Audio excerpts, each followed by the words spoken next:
हरे कृष्णा। सभी को दंडवत प्रणाम। क्या मेरी आवाज ठीक से आ रही है सबको?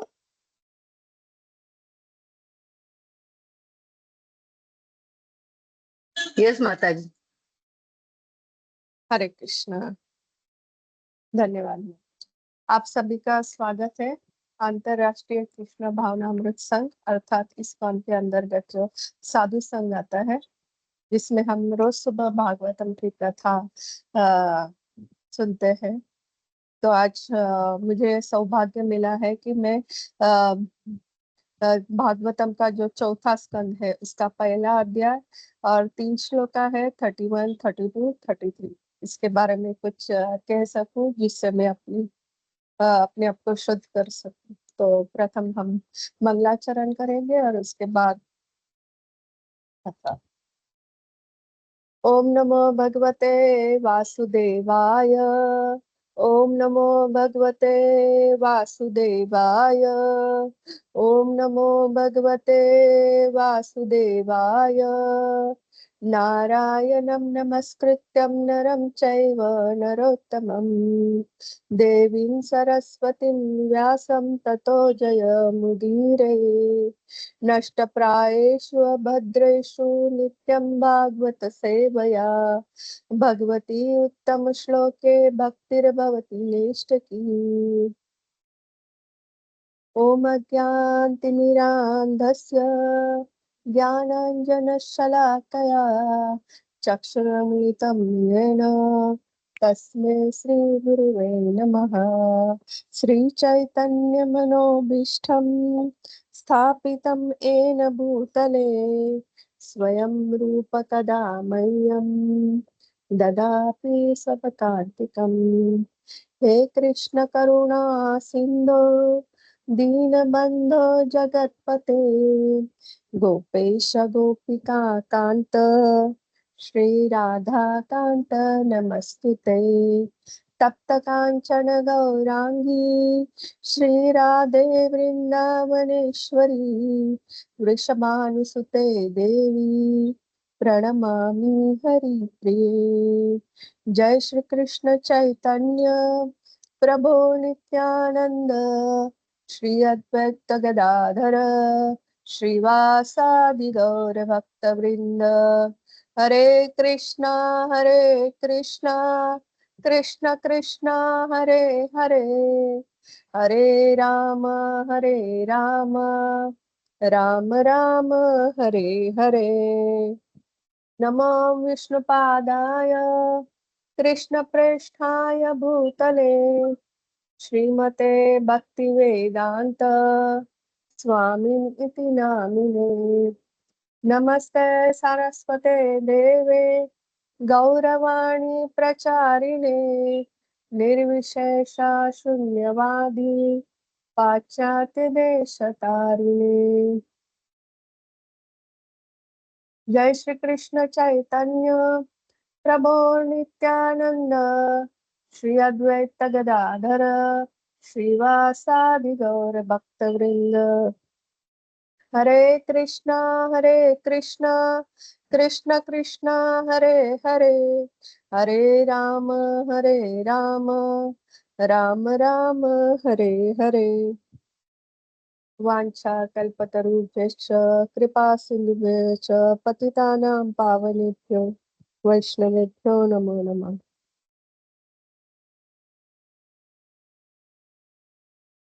तो हम प्रथम श्लोका पढ़ेंगे और इसका अनुवाद, तात्पर्य नहीं है, सिर्फ अनुवादी है। अथ अस्मत् अंशभूतो भूता ते आत्मज। अथ अस्मत् अंशभूता ते आत्मज लोकविश्रुता भवितारः। लोकविश्रुता भवितारः। अंगभद्रं ते पश्यन्ति च ते यशः। अंगभद्रं ते पश्यन्ति च ते यशः। अनुवाद, हे मुनिवर, हमारी शक्ति के अंश स्वरूप तुम्हारे पुत्र उत्पन्न हो गए और हम तुम्हारे कल्याण के कामी हैं। अतः वे पुत्र तुम्हारे यश का संसार भर में विस्तार करेंगे। एवं कामवरं वत्वा प्रतिजुगं सुरेश्वरा सभाजितास्तयो सम्यग् सम्यक् दंपत्यो मिशतो ततः। इस प्रकार उस युगल के देखते ही देखते तीनों देवता ब्रह्मा, विष्णु तथा महेश्वर अत्रि मुनि को वर देकर उस स्थान से ओझल हो गए।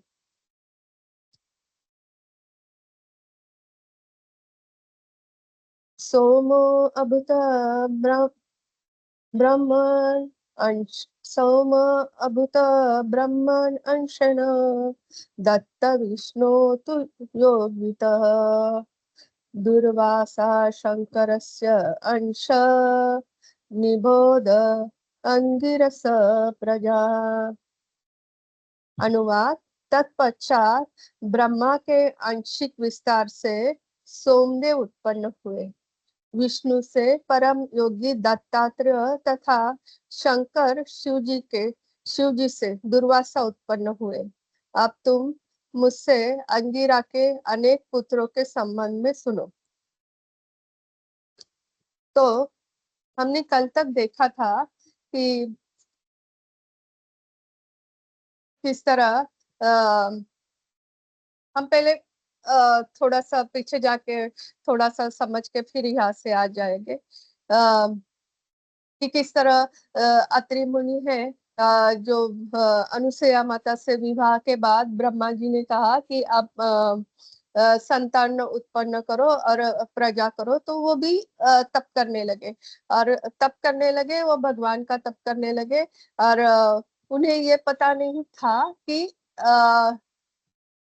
किसका तप करना है। वो भगवान के ऊपर ध्यान लगा के तप करने लगे और उन्होंने क्या मांगा था, उनकी क्या अभिलाषा थी। उनकी ये अभिलाषा थी कि मुझे भगवान के समान पुत्र चाहिए।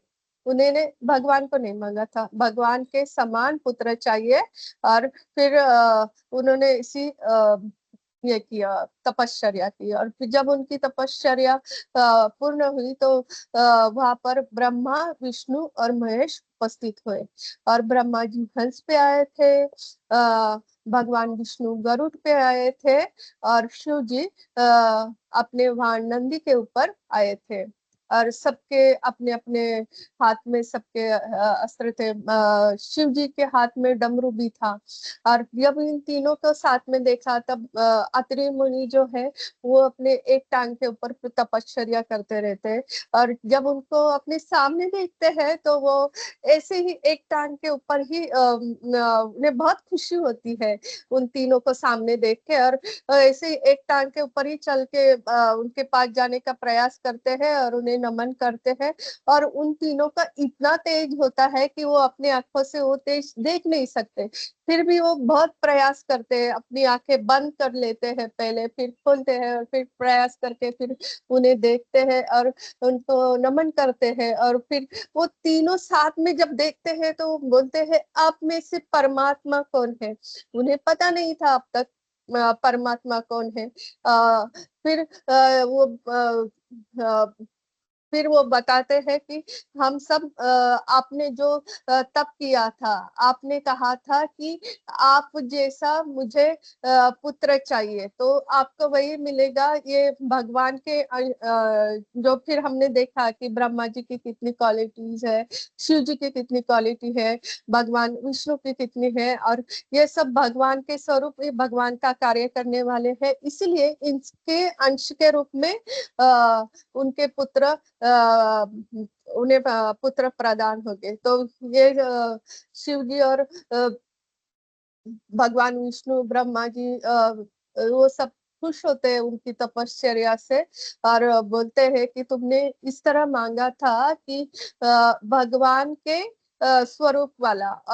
तो इसलिए ये जो भगवान के कार्य करते हैं, तो इन्हीं लिए इसीलिए हम यहाँ पर उपस्थित हुए, वो भी भगवान की आदेशानुसार यहाँ पर उपस्थित हुए। तो और फिर ऐसे बोल के वो बोलते हैं कि हमारे के अंश रूप में तुम्हें पुत्र उत्पन्न हो गए। और ये जो तीनों पुत्र है वो अ, तुम्हारी यश संसार भर में फैलाएंगे, और पृथ्वी में सब अलग अलग कार्य करेंगे, ये कह के वो तीनों भी वहां से अंतर्ध्यान होते। अभी जो अत्रि मुनि थी, उनकी जो उन्होंने जो तपस्या की थी वो शुद्ध भक्ति से की थी, इसीलिए उनकी जो भक्ति थी वो बहुत ही शुद्ध थी। और उनका भाव था वो भौतिक इच्छा, यहाँ पर प्रभुपाद जी पिछले श्लोकों में कहते थे कि पुत्र का भगवान के समान पुत्र, ये अगर ऐसे कहे जिए कि वो भौतिक इच्छा थी, लेकिन वो भगवान के कार्य के लिए शुद्ध भाव से मांगा था, इसीलिए भगवान ने वो अवश्य पूर्ण की। और ब्रह्मा विष्णु और शिव के अलग अलग कार्य जो भगवान के कार्य करते हैं, उन्हें ही उनके ही अंश स्वरूप में उनके पुत्र भगवान की इच्छा से अत्रि मुनि के यहाँ आए। तो यहाँ पर आता है कि भगवान जो है अपने शुद्ध भक्त की जो भी इच्छा होती है उसे वो पूर्ण करते हैं। और ब्रह्मा विष्णु और शिव अलग अलग कार्य करते हुए भी भगवान की दिव्य योजना की सेवा करते हैं। अभी आ, हमने देखा ब्रह्मा जी विष्णु जी और शिव जी, वो उनका जो कार्य रहता है वो तो वो करते हैं, हम सबको पता है। ब्रह्मा जी का सृष्टि निर्माण का कार्य है, विष्णु जी का पालन करने का, और शिव जी का अंत में संहार करने का। और इसके अलावा भी वो जब भी भगवान आते हैं धरती के ऊपर, तो उनके साथ वो उनका कार्य करने के लिए हेल्प करते हैं। जैसे हमें सबको पता है कि द्वापर में भगवान आने वाले हैं, ये पहले से इन्हें पता था। तो किस तरह तीनों ने अलग अलग रूप में वहां पर वृंदावन में स्थापित हुए। नंदगांव में शिव जी पर्वत का रूप लिया, फिर बरसाना में ब्रह्मा जी, विष्णु जी ने यहाँ पर वृंदावन में ही अपने आप को विस्तारित किया। इस तरह वो जो है अलग अलग जहाँ पर भी भगवान का आने वाले हैं, भगवान के अलग अलग कार्य करते हैं। सृष्टि में भी विष्णु जी कितनी सारे जैसे कर्ण दक्षाय विष्णु है, फिर सबके हृदय में विष्णु है, ऐसे अनेक ब्रह्मांड बनाते, सब जगह उनका कार्य चालू रहता है। ऐसे वो अलग अलग कार्य करते हैं। इसी तरह ये जो तीनों है आंशिक अवतार में यहाँ पर भी आते हैं, तो वो भगवान के कार्य करने के लिए आते हैं। और अत्रि मुनि जो है उनकी इच्छा क्या थी? भौतिक इच्छा की पुत्र प्राप्त करना। लेकिन कैसी संतान उन्हें चाहिए थी? वो भगवान की सेवा करने वाली, भगवान का भक्त बनने के लिए जो संतान चाहिए थी, इसलिए वो उनका जो आध्यात्मिक कल्याण करने वाली संतान जो उनका इच्छा थी वो बहुत ही शुद्ध थी, इसलिए भगवान उनके ऊपर बहुत खुश थे। और इन्होंने भगवान की प्रेरणा प्रेरणा से ही ये तीनों जो है वहां पर अवतरित हुए। और उन्होंने कहा कि हम तुम्हारे पुत्र के, हमारे जो अंश है तुम्हारे पुत्र के रूप में आए। और फिर कृतज्ञता, जब ये इन्होंने ऐसा कहा तो उन्होंने पूरी तरह से उन्हें कृतज्ञता धन्यवाद कहा कि हाँ ठीक, बहुत वो उनकी स्तुति करने लगे और उन्होंने धन्यवाद किया। तो जब भी भगवान हमें जो भी देते हैं उसे पूर्ण तरह से कृतज्ञता होके स्वीकार करना चाहिए। कभी भी भगवान चाहे जिस स्थिति में रखे, भगवान का हमेशा धन्यवाद करना चाहिए। ये हमें इस श्लोक से पता चलता है। कभी कभी हमें जो अपने आंखों से दिखता है, तो हमें लगता है कि भगवान हमें इस संकट में क्यों डाल रहे हैं, लेकिन ये हमारे लिए आगे जाके वो अच्छा होने वाला होता है। तो कभी भी ऐसा मत समझ लेना कि भगवान ने हमें इतना क्यों दुख दिया, क्योंकि हम भगवान जो देखते हैं वो हम नहीं देख सकते हैं। इसलिए जिस भी स्थिति में हो, भगवान का हमेशा धन्यवाद करना चाहिए। फिर दूसरे श्लोक में आता है कि ये जो तीनों पुत्र आते हैं, ये किस किस के अवतार होते हैं? सोम जो है, चंद्रमा, चंद्रमा, चंद्र जो ग्रह, उसके देवता कौन है? सोमदेव। वो पोषण, शीतलता और समृद्धि देते हैं। दत्तात्रेय आध्यात्मिक ज्ञान, वैराग्य और योग की शिक्षा देते हैं। दुर्वासा भगवान शिव के उग्र रूप का प्रतिनिधित्व करते हैं। और वैष्णव अपराध के गंभीर परिणामों की शिक्षा देते हैं। वैष्णव वो क्या क्या कार्य करने वाले हैं वो समझ में आता है। इसके बाद जो दूसरा तीसरा अध्याय है, उसमें इन तीनों का सविस्तर वर्णन है। लेकिन अभी हम इसमें थोड़े से इसमें जान लेते हैं कि इसमें क्या सोम चंद्र जो है, उसका क्या है? शीतलता और समृद्धि प्रदान करना। सोम जो है चंद्रमा के प्रमुख देवता है, और हमारी जो जीभ है उसके मध्य में जो सोम देवता है वो रहते हैं। और उनका जो कार्य है वो स्वाद प्रदान करना है। और जीभ भक्ति विनोद ठाकुर जो है वो जीभ के बारे में कहते हैं कि जीभ जो है हमारी दूसरी शत्रु है। दूसरी और बहुत, जैसे मन हमारा प्रथम शत्रु है, उसी तरह जीभ जो है दूसरी शत्रु है, जिससे बच पाना, जिसका संयम में रखना बहुत जरूरी है। जीभ क्या कार्य करती है? वो टेस्ट, खाने का कार्य करती है और बोलने का कार्य करती है। अगर हम उसको संयम में रखेंगे तो वो वही जीभ हमें भगवान तक भी लेके जा सकती है। वो हम उससे जो उच्चारण करे, भगवान के नाम का उच्चारण करे, किसी को दुख ना दे। इसी जीभ से हम बहुत सारे कार्य करते हैं, भगवान का नाम लेते हैं, तो कितना इस जीभ ही शुद्ध कर देती है। अगर यही हम ना करें तो हम नीचे तरफ जाएंगे। और इसी जीभ से अगर हम प्रसाद ग्रहण करेंगे तो और हमारी शुद्धता होगी। इसलिए जीभ को भी दूसरा शत्रु विश्वनाथ भक्ति विनोद ठाकुर जी कहते हैं।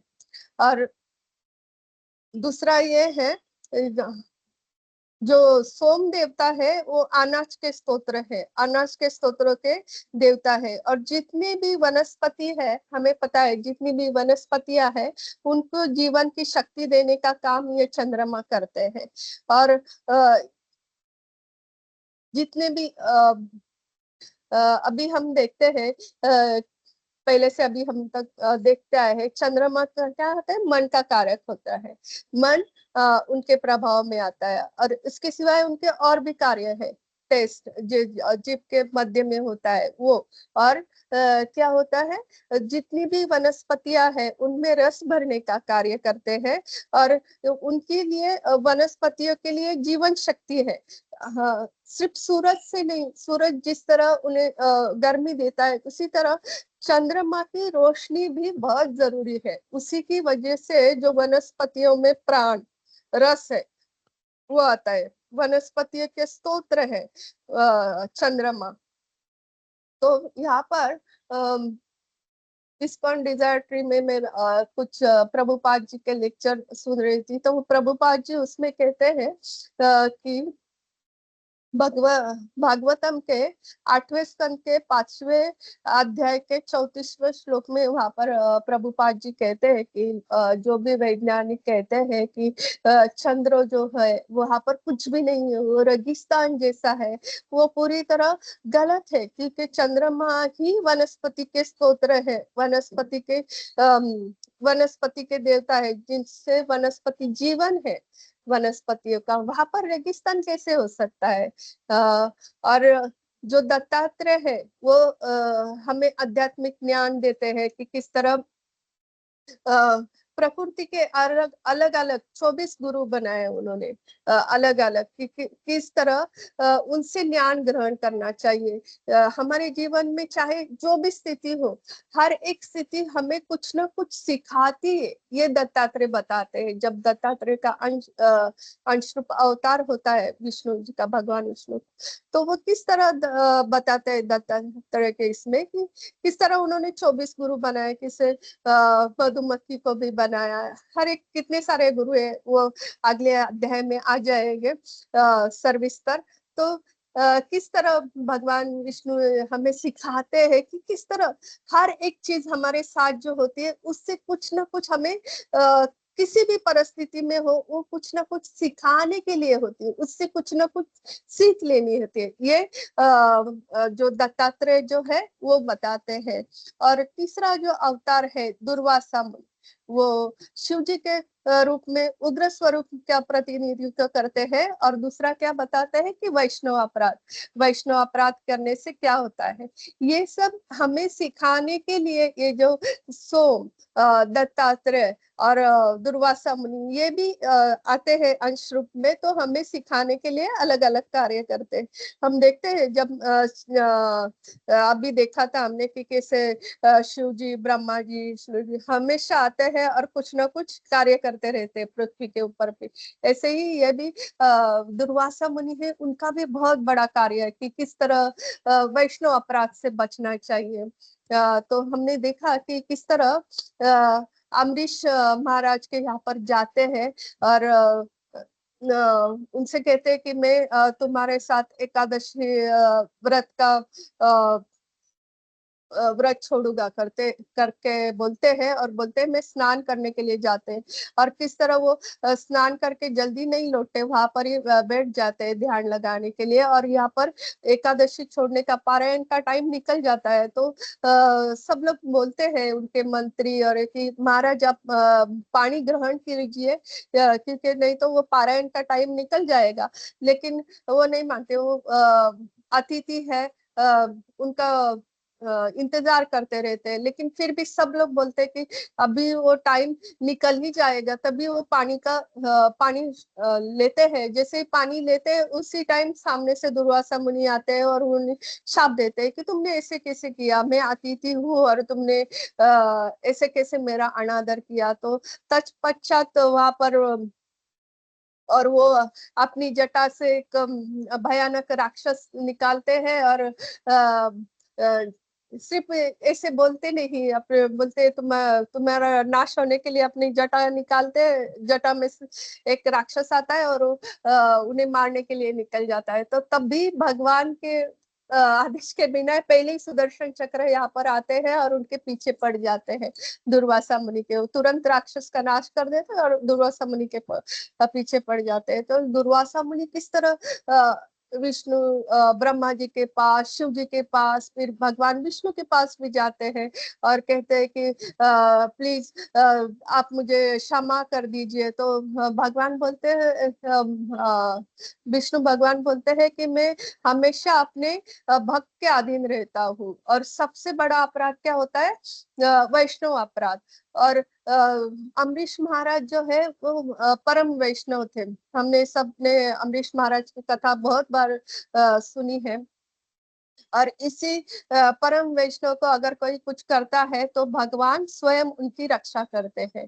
तो इसीलिए कभी वैष्णव अपराध नहीं करना चाहिए। ये सीख सिखाने के लिए यहाँ पर दुर्वासा मुनि है, उनका मुख्य काम होता है। यहाँ पर प्रभुपाद जी भी वही बताते हैं कि जब भी भगवान के शुद्ध भक्त का कोई अपमान करना चाहता है और उसे हानि पहुंचाना चाहते हैं तो भगवान तुरंत उसकी रक्षा करते हैं। और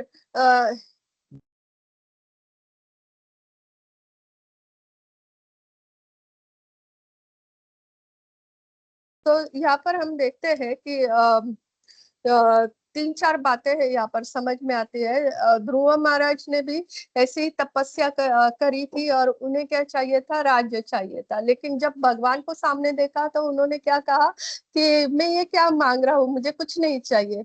लेकिन भगवान जो है अपने शुद्ध भक्त की सारी इच्छाएं पूर्ण करते। इसी तरह अत्रि जी ने है वो भगवान की तपस्या की थी और उन्हें पता भी नहीं था भगवान कौन है। ये तीनों जब सामने दिखते हैं तो उनसे ही पूछते हैं कि आप में से भगवान कौन है, क्या है। और तभी वो बताते हैं और बताते हैं कि तो शुद्ध भक्त जो रहते हैं उनकी भगवान सब इच्छाएं पूर्ण करते हैं। और यहाँ पर हम देखेंगे कि ऐसी कौन है, ऐसी बहुत सारी कथाएं है जिसमें हमें समझ में आता है कि भगवान की नाम की महिमा क्या है और किस तरह भगवान जिस भी परिस्थिति में रहते हैं उसे उसमें हमें भगवान का हमेशा धन्यवाद करना चाहिए और हमेशा भगवान की भक्ति करनी चाहिए। और भगवान जो है हमेशा अपने भक्त की रक्षा करते हैं। तो उसमें बहुत सारे ऐसे संत हैं, बहुत सारे हमारे इसमें ऐसे लोग हैं जिसके बारे में हम कह सकते हैं कि भगवान ने किस तरह भक्त की रक्षा की और क्या किस तरह वैष्णव अपराध से बचना चाहिए। जैसे दुर्वासा मुनि यही सिखाने आते हैं कि वैष्णव अपराध से बचना चाहिए और किस तरह भगवान रक्षा करते हैं हमें। और एक कथा सबको पता है कि किस तरह दुर्योधन जो है वो कपट से जब द्रौपदी का भोजन समाप्त होता है उसके बाद दुर्वासा मुनि और इतने सारे ऋषियों को भेजता है। लेकिन तभी भी भगवान किस तरह द्रौपदी के यहाँ पर उपस्थित हो जाते हैं और एक अनाज का चावल का दाना खाते हैं और सबका पेट भर जाता है। इस तरह भगवान हमेशा रक्षा करते हैं। उसी तरह हम अभी एक ऐसे भक्त की कथा सुनेंगे जिसने आप सबको पता है मीराबाई। मीराबाई कैसे जब भगवान द्वापर युग में मीराबाई माधवी गोपी थी और माधवी गोपी जो थी जब वो ब्याह करके आई तभी भगवान को उसकी मम्मी ने उसे कहा था कि माँ ने कि जब भी जाएगी ना वहां पर जो है ना एक जन से बच के रहना। जब वो अपने ससुराल में आ रही थी तभी कहती है कि एक जन से बच के रहना, वो कृष्णा है, वो सब लोग है ना उसी के गुण गाते रहते हैं। एक बार उसकी शक्ल देखी ना तो उसी में खो जाते हैं, फिर कुछ सोचता बुझता नहीं, आप तो सब कुछ भूल जाएगी, ऐसे कह के उनकी माँ बेचती। तो जब वो ब्याह करके आते हैं, श्री रामा लेके आते हैं, भगवान वहां पर बीच में ही उन्हें मिल जाते हैं और बोलते हैं भगवान को हमेशा यही रहता है कि सबसे पहले जो भी गांव में बहू आती है तो यशोदा मैया है ना उनके पास मुंह दिखाई के लिए आते हैं। और सब जो भी आती है वृंदावन में गोकुल में, तभी गोकुल नंद गांव में जो भी बहुएं आती थी तो पहले यशोदा मैया जो महारानी थी वहां की उन्हें मुंह दिखाई के लिए लेके आते थे। तो भगवान सर्वप्रथम देखते थे, यशोदा मैया से पहले जाके वो नई बहू का मुंह देखते थे। लेकिन ये जो है माधवी गोपी जो है वो अपना घूंघट टाइट करके बैठी थी। नहीं, उसके मम्मी माँ ने कहा था ना कि उसको अपना मुख मत दिखाना, तो वो नहीं, तो भगवान बोलते अरे भाभी मुझे अपना मुख दिखाओ, फिर भी नहीं दिखाती, वो तो अपना घूंघट टाइट करके बैठी। उसने भगवान कृष्ण को अपना मुख दिखाया ही नहीं। और फिर पूरे गांव में वो देखती है सब लोग उसी के गुण गाते हैं। जिस जिस तरह जाओ, कोई पानी भरने जाता है तो भी भगवान के कृष्ण के गुण गाता है, कोई रसोई करता है, कोई गाय को संभालते हैं, हर एक कार्य के लिए जिधर जाओ उधर भगवान तुम। मेरी माँ ने सच ही कहा था कि ये इसी तरह से जादू चलाता है। एक बार क्या हो जाता है, वो ऐसे विचार करती रहती है और भगवान की बांसुरी की जो धुन आती है ना वो भी वो सुनती नहीं। इसकी माँ ने वो भी कहा था कि वो जब बांसुरी बजाता है ना तो वो भी सुनना मत। उसी सुनने के बाद भी सब लोग पागल हो जाते हैं, वहां के सब लोग ऐसे उसके वजह से पागल हो गए। इसलिए वो क्या, माँ माँ से बोली थी कि मुझे बहुत सारी रुई देना, और फिर वो अपने कानों में रुई डाल के बैठती थी। वो कभी सुनती नहीं थी भगवान की। जैसे थोड़ा सा आवाज आने लगा, वो तुरंत भगवान जब शाम को गोधूलि के वक्त आते थे गाय लेके, वो अपने कानों में रुई डाल के बैठती थी। जब भगवान हमेशा जब गोधूलि करके आते थे गोचारण के बाद, तो हमेशा एक ही रास्ते से नहीं आते थे। जब भी वो आते थे हमेशा अलग अलग रास्ते से जाते थे, क्योंकि हर एक को भगवान का दर्शन करने को मिले। तो रोज क्या करते थे, जब भी भगवान आने, सबको पता नहीं था भगवान कौन से रास्ते से, तो सब जो है गोपियां है, वो आरती की थाल लेके भगवान की तभी आरती उतारती थी। और इसकी जो सास जो थी वो भी बोलती थी, अरे आ जाओ आरती करो, लेकिन वो कभी नहीं गई। वो भगवान के, जब भी भगवान आते थे, भगवान के आने का समय होता है, वो अपने कानों में रुई ठोस के बैठ जाती थी। और इसे वो विचार करते करते एक दिन सो गई, और एक दिन क्या हुआ, भोर का रात्रि में ही उसे बहुत जल्दी सुबह सुबह 3 बजे, 3 सवा 3 बजे उसे ऐसे, 4 बजे से पहले उसे उसकी आंखें खुल जाती है, और उसे लगता है कि बहुत सुबह हो गई और मुझे बहुत लेट हो गया। और ऐसे ही वो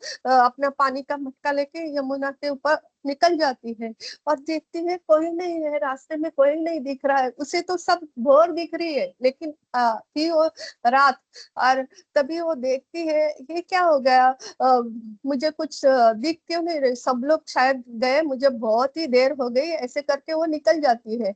और जैसे पानी भरती है, और जैसे ही पानी का घड़ा उठाने लगती है, उसका वो घड़ा है इतना हेवी हो जाता है, जो सहजता से रोज वही घड़ा उठा के अपने सर के ऊपर रखती थी, आज वो उठ ही नहीं रहा है, उठ ही नहीं रहा है। आजू बाजू में भी कोई नहीं दिख रहा है जिनका सहारा मांगू। तो ऐसे में क्या होता है कि किसी की आहट उसे सुनाई देती है, कोई उसके तरफ आ रहा है, वो सिर्फ चरण देखती है, और फिर वो धीरे धीरे उसके पास आते हैं, और उसके मटके को हाथ लगाते हैं। तभी हाथ देखते हैं, और फिर जैसे ही उसकी मटके को ऊपर ऊपर लेके जाते हैं, तो वैसी तरह वो भगवान का पूर्ण दर्शन, पहले पैर, फिर हाथ, ऐसे ऐसे ऐसे पैर, फिर ऊपर कमर तक, फिर भगवान का मुख देखती है, और भगवान के आंखों में देखती है। तो फिर वो पूरी तरह भगवान में खो जाती है, बोलती ये क्या, कौन है ये। तो फिर भगवान, फिर वो पूछती है आप कौन है, तो बोलते हैं मैं नंद नंदन कृष्ण हूँ। तो वो पूरी तरह वो भगवान के रूप में खो जाती है, और फिर क्या, आंखों से झर झर झर आंसू बहने लगते हैं, अपनी माँ को कोसने लगती है, ये मैया तूने मुझे क्या किया, मेरे साथ ये क्या व्यवहार किया, जिसे देखना चाहिए थे उससे ही मुख छिपाने के लिए कह दिया, अपनी माँ को कोसने लगती है। और फिर वो सब गोवर्धन लीला सबको पता है, तभी सब लोग भगवान का दर्शन कर रहे थे, जिस कोने से वो भगवान का पूर्ण दर्शन कर रहे थे। लेकिन मीराबाई है, वो कभी भी भगवान का दर्शन नहीं कर पाई। पूरे टाइम भगवान वहां पर थे, उसके बाद वो कभी भगवान का दर्शन नहीं कर, क्योंकि भगवान ने बोला था, मीराबाई ने भगवान को मुख नहीं दिखाया, तभी भगवान बोलते हैं कि आप मेरे दर्शन के लिए तरसो। फिर वृंदावन में एक बार उन्हें तभी यमुना तीर पे दर्शन दिए, उसके बाद वो कभी भी भगवान के दर्शन नहीं कर पाई। जब भी भगवान के दर्शन कर जाते थे, आंखों में इतने आंसू आ जाते थे, वो भगवान को धुंधला धुंधला ऐसे कुछ देख सकती थी, वो कभी भी स्पष्टता से देख ही नहीं पाई। वो इतने विरह में थी। गोवर्धन लीला के वक्त सब लोग देख रहे थे, लेकिन वो उसने कभी भगवान को देखा नहीं। और जब भगवान वृंदावन से मथुरा जाते हैं, तभी तो विरह से इतनी व्याकुल होती, जो जो धुंधला धुंधला दिखता था वो भी दिखता नहीं। तो यमुना में अपने प्राण त्यागने जाती है, तो तभी चंपक लता सखी जो है वो उन्हें पकड़ लेती है, और राधा रानी के पास लाती है। तो राधा रानी बोलती है कि उन्हें बोलती है कि इस युग में तो नहीं आपको भगवान के दर्शन होंगे, कलयुग में आपके दर्शन होंगे, और जो चंपक लता सखी है उसने आपको बचाया है, वही आपको आपकी साथी बनेगी। तो फिर कलयुग में हम देखते हैं कि किस तरह मीराबाई का जन्म होता है, और उनके दादाजी भी जो भक्त होते हैं, और किस तरह उनके दादाजी भक्त होते हैं, और उन्हें गिरधारी लाल कैसे मिलते हैं उसकी भी बहुत टाइम कम है, मैं शॉर्ट में बोलती हूँ। जब उनके यहाँ ना उनकी जन्म की भी बहुत अच्छी सी कथा है। जब वो उनकी मम्मी जो है प्रेग्नेंट होती है, तो उन्हें हमेशा कथा सुनने का बहुत ये लगता है चस्का कि रोज रोज मैं भगवान की कथा सुनूं। और मीराबाई के जो दादाजी है वो भी बहुत भागवत भक्त थे हमेशा। और जब मीराबाई गर्भ में आई तो उनकी माँ को तो बहुत, नहीं मुझे कथा सुनना है। तो जैसे ही कथा का पूरी कथा होती है 7 दिन के बाद, तभी उनका जन्म होता है। और फिर उन्हें कथा के वक्त भी बहुत सारे अनुभव होते हैं, वो हमें अभी टाइम नहीं है तो फास्ट फास्ट में बताते हैं। और फिर जब मीराबाई ऐसे बड़ी होती है और भगवान के प्रति, संतों के प्रति उन्हें बहुत आकर्षण होता है, ऐसे ही करते करते एक दिन उनके यहाँ कथा करने के लिए वृंदावन से एक संत आते हैं। उनका नाम मुझे याद नहीं आ रहा है। तो वो संत आते हैं और उनके जब गिरधर को है वो देखती है तो उन्हें बहुत अच्छा लगता है। मतलब मीराबाई जो है वो जो भी कथा सुनती थी वो इतने ध्यान पूर्वक सुनती थी, और सब संतों से इतने प्रश्न पूछती थी ना कि उनके सारे घर वाले हैं वो भी आश्चर्यचकित हो जाती थी, इतनी सी बालिका है और इतने सारे। और उनके दादाजी को सब जो ब्राह्मण है, ज्योतिषाचार्य है, उन्होंने बताया था कि ये पूर्व जन्म से भगवान कृष्ण की भक्त है और ये हमेशा भक्त रहेगी, ये कहा था। तो उनका खास ध्यान रखा जाता था, उनके दादाजी है उनका खास ध्यान रखते थे। और हमेशा जो भी संत आते थे उनसे कथा सुनने में उन्हें बहुत अच्छा लगता था। तो एक संत आए थे उनके यहाँ, जिनके पास भगवान की डेटीज थी। तो उन्हें उनके सामने वो जब कथा कर रहे थे तो हमेशा जो ध्यान से सुनने वाली मीराबाई, वो जब भगवान का विग्रह देखती है तो देखती ही रह जाती है, ये क्या। और जब वो ऐसे देखती है ना तो उन्हें कुछ अलग सा फील होने लगता है, ये क्या, ये तो मेरे है। और ऐसे करने लगती है। और जब वो उन्हें देखती है तो देखते देखते उन्हें ऐसे पूर्व जन्म की याद आने लगती है, वो देखती इसके कि किस तरह वो गोवर्धन उठाया हुआ है, वहां पर सब वो खुद भी है, वो सब दिखता है। और उन्हें ये होने लगता है ये मेरे है, ये मेरे है, ये जो गिरधर है ये मेरे है। और वो ऐसे कहती है उनसे, महात्मा से, कि ये मेरे है, आप मुझे ये दीजिए। तो ये बोलते हैं सबको अपने अपने विग्रह बहुत प्रेम। वो महात्मा भी रोने लगते हैं, ये आप क्या कर रहे हैं। तो बोले नहीं नहीं ये मेरे है, आप इन्हें मुझे दीजिए। और ऐसे करके वो 3 दिन तक ऐसे रोती कि मुझे ये चाहिए। और 3 दिन तक वो महात्मा यहाँ पर कथा कर रहे थे। तीसरे दिन उन महात्मा को भगवान कृष्ण स्वप्न में आते हैं और बोलते हैं कि अब से तुम्हारी सेवा, यहाँ तक कि मैंने तुम्हारी सेवा ली, मेरा मुख्य सेवा यहाँ पर तुम्हें लाने का यही उद्देश्य था कि ये मीरा को मुझे सौंपना है। तो वो बहुत रोते हैं, वो भी बोलते हैं भगवान आपने ऐसे क्या मेरी सेवा में कोई त्रुटि रह गई। तो बोलते नहीं नहीं, तुम्हारी सेवा पूर्णता शुद्धता थी, लेकिन एक तुम्हारा कार्य था कि ये मीरा तक पहुंचाना है, तो आप उस बालिका को मुझे दीजिए।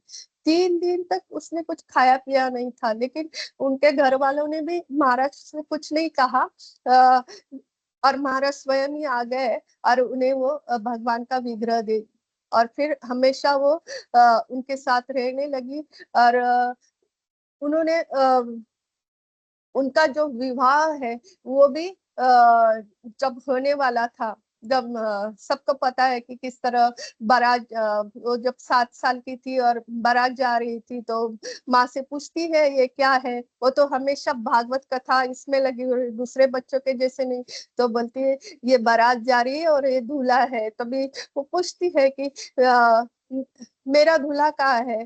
तो माँ तो बहुत संकट में पड़ जाती है, तो भगवान कृष्ण को ही दिखाती है, यही है तुम्हारा दूल्हा। तो वो तब से अपना दूल्हा मान लेती है।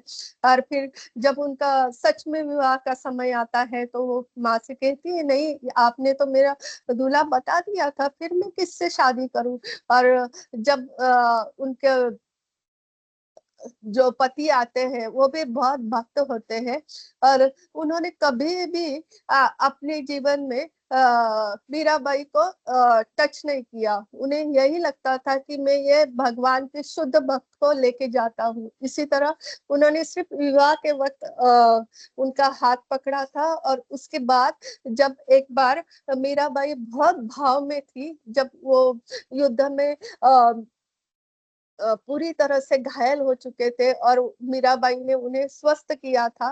तभी वो मीराबाई पूरी भाव में थी, और भाव में गाते गाते गाते मीराबाई एकदम एक महल के ऊपरी इसमें चढ़ जाती है, और मीराबाई तभी गिरने वाली थी। तभी वो मीराबाई को पकड़ लेते हैं, और तब वो अपने आप को बहुत ये करते हैं, दोष देते हैं कि ये क्या किया मैंने, आप जैसे भक्त को टच किया। तब भी 2 ही बार, लेकिन उन्होंने पूरी पवित्रता से मीराबाई के साथ संबंध रखा, और कभी भी उन्हें दुख नहीं पहुंचाया। उनके ससुर जी ने भी इसी तरह उनका बहुत ध्यान रखा। उन्होंने एक वैष्णव हमारे घर पे, एक भक्त हमारे घर पे इसी तरह रखा। और वो जो उनके पति है, वो भी अच्छे भक्त थे। उन्होंने कभी मीराबाई के सिवा उनकी कोई दूसरी पत्नी भी नहीं थी। और कुछ ही दिनों में वो भी युद्ध में मारे गए, उनके ससुर भी मारे गए हैं। फिर उसके बाद जो मीराबाई के ऊपर बहुत सारे संकट आए, तभी भगवान ने कैसे बचाया। इसलिए हम फर्स्ट फर्स्ट ले जाते हैं, भगवान किस तरह भगवान की रक्षा अपने भक्त की रक्षा करते हैं। तो उनके सास और ननद को तो बिल्कुल भी पसंद नहीं थी मीराबाई। और फिर उनके जो देवर विक्रम दिखते हैं, वो विक्रम कुछ था उनका नाम, वो राजा बनते हैं। तो वो भी उन्हें बहुत सबको पता है किस तरह उन्होंने इतना जहरीला विष का प्याला दिया था।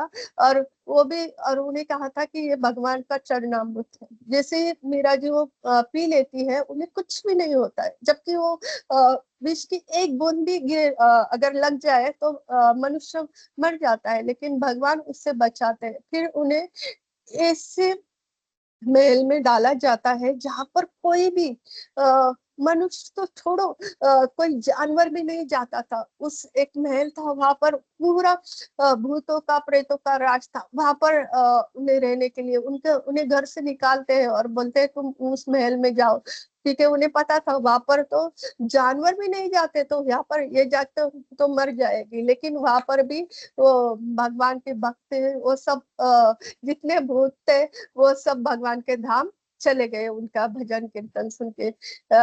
और फिर हमें पता है कि किस तरह अभी आता है कि भगवान ने किस तरह रक्षा की।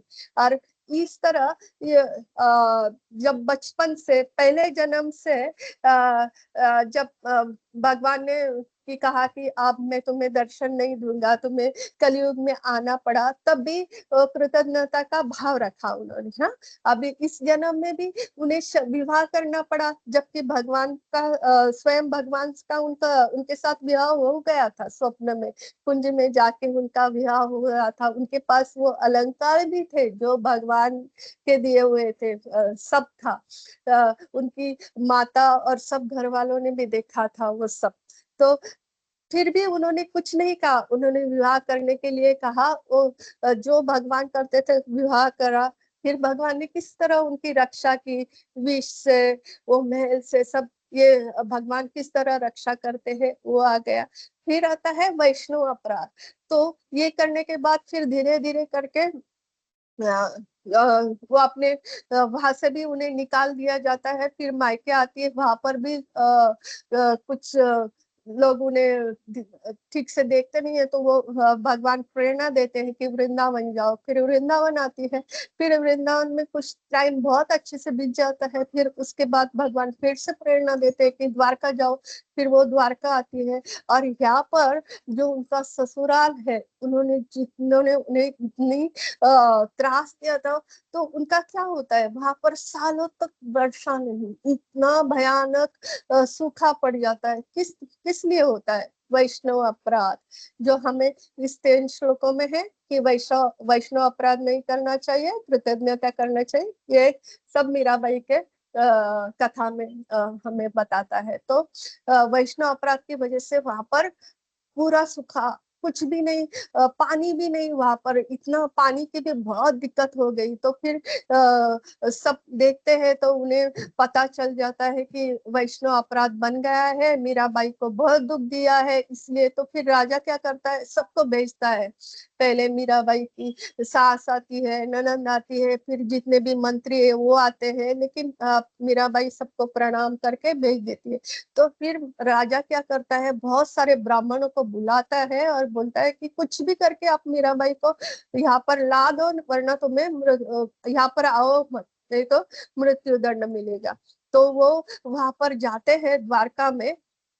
जब मीराबाई द्वारका जाती है तो वहां पर जाते हैं, और वो वहां पर अन्न जल सब कुछ त्याग देते हैं, और कहते हैं कि भाई साहब, जब तक आप नहीं चलेंगे हम यहाँ से जाएंगे नहीं। और जब इस तरह ब्राह्मणों को देखती है तो मीराबाई का बहुत दुख होता है कि ब्राह्मण हत्या का पाप लगेगा, मुझे ये क्या होता है। तो वो कहती है ठीक है, और सुबह सुबह मंगला आरती में उठ के दूसरे दिन बोलती है, उस दिन बोलती है कि ठीक है, मैं आपके साथ आ जाऊंगी। और सुबह सुबह मंगला आरती में मीराबाई द्वारकाधीश के सामने जाती है, और तभी एक ही बार मीराबाई भगवान से कहती है।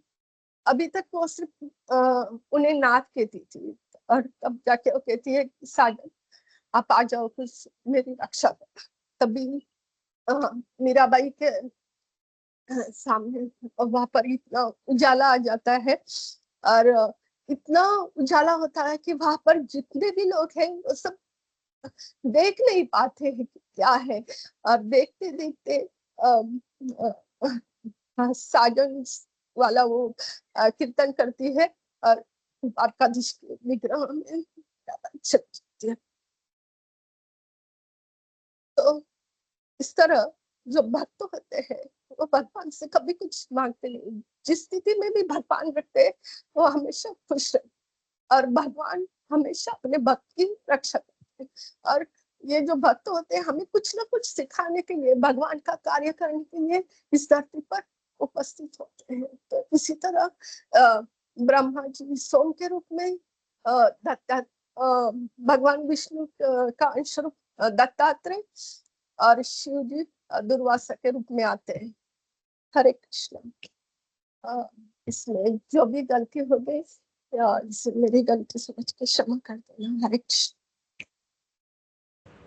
हरे कृष्णा माता जी, दंडवत प्रणाम। हरे कृष्णा, सभी के चरणों में दंडवत प्रणाम। माता जी बहुत भाव विभोर होके माता जी ने आज जो कथा सुनाई है, अब इसके बाद कुछ ऐसा लगता है कि बस कुछ सुनना और कहना बाकी नहीं है। हरे कृष्णा, बहुत सुंदर था माता जी। हरे कृष्णा। धन्यवाद माता जी। हरे कृष्ण। हरे कृष्ण। ठीक है, तो हम लोग रुकते हैं और आगे बढ़ते हैं। अंतर्राष्ट्रीय श्रीमद् भागवतम की जय, श्रील प्रभुपाद की जय, इस्कॉन गुरु वृंद की जय, सभी उपस्थित भक्त वृंद की जय। हरे कृष्ण। जय माते। हरे कृष्णा। प्रभु जी, माता जी, सभी के चरण में